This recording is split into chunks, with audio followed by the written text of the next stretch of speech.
Холодно, ребята, это прикол, конечно. Вообще мой стендап-концерт, с которым я имею честь повеселиться в Якутске, повеселить людей, надеюсь.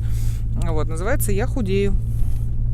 Вы были выбраны ведущей на фестивале Муса Стар. И расскажите, пожалуйста, о своих ожиданиях от грядущего фестиваля и своих ощущениях. Но это событие будет грандиозным. Ну и место проведения, и гости, и вообще события все эти.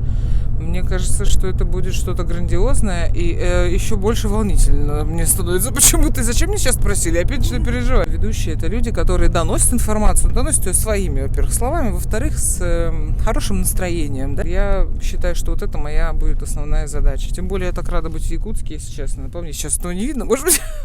Но я очень давно не была. Даже не помню, когда я была последний раз в Якутске. Может быть, 5 лет назад. Безусловно. Мне кажется, нет, понятно, что, безусловно, мы не можем чувствовать себя счастливыми ежеминутно, ежесекундно. Это какое-то такое эйфория.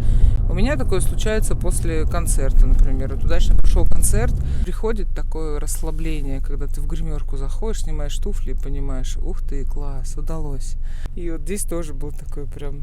Потом выходишь, мороз якутский, трескучий. Хочу от чистого сердца пожелать Якутск Go, новостному порталу, хороших новостей. Вот что пусть новости будут все такие. Кто-то прилетел, что-то там случилось такое классное, грандиозное.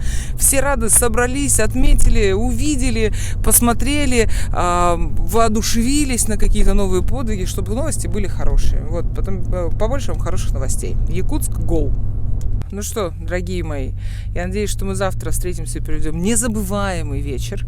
Во-первых, Мусу Стар ждет нас всех.